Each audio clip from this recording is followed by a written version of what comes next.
So, your name is? Bill Smith. Bill Smith, that's good. So Olivia, what's your name? It's a tough name. How long have you been working here, Bill? 14, 15 years. I'm not exactly sure. It's been a while. Okay. Alright. You ever been in a band, Bill? I've been in several bands. Yeah, that's cool. What kind of music did you play when you were in these bands? Played a lot of blues, a lot of oldies, R&B from the 60s. Even played a little King Crimson in the band. So, That's cool. So, what kind of music do you think was introduced into the 70s? Or if there wasn't any music introduced, say, well, I think basically your rock and roll was born, or not rock and roll, but your rock music was born in the late 60s. You know, Cream, Jimi Hendrix, Led Zeppelin, Jefferson Airplane, Grateful Dead, Santana, Chicago, Jethro Tull. I mean, pretty much, the foundations of rock music were started in the 60s. And they went over into the 70s where I think the musicianship kind of improved, because they were studying the older guys. So in the early 70s, I think it's pretty much real similar to what went on in the late 60s. Okay, that's good. What kind of attire did they wear? Some of them went wild, like Kiss. I think they wore shirts like you got on there, some headbands like that, and t-shirts and jeans. I think that was the uniform of the day. Cool.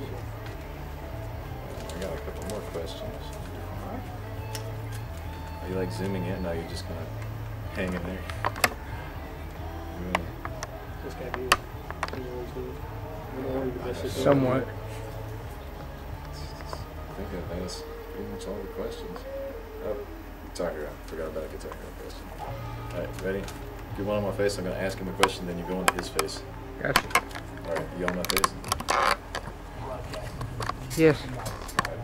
Do you think Guitar Hero has reintroduced or boosted the music industry a bit?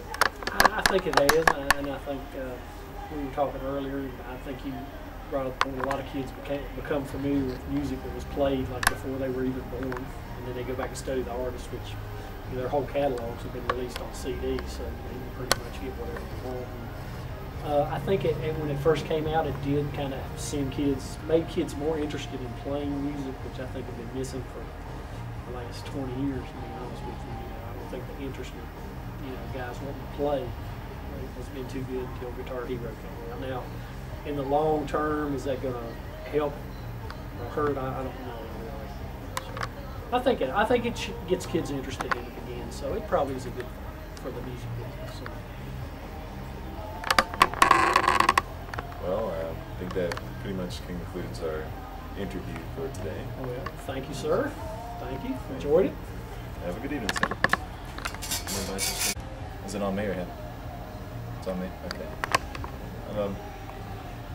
Do you think the culture of the 80s music was different from the 70s? How was that different? I think the thing that really impressed me about the 80s and what I liked about the 80s, it wasn't what MTV was doing with the 80s, with the exception of the Stray Cats, but there was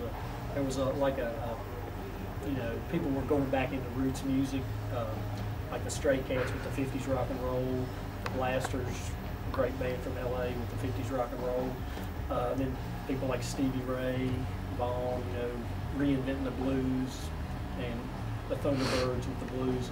I really like that stuff from the 80s. That was good stuff. Now, if you ask me about the 90s, I can't think of a thing.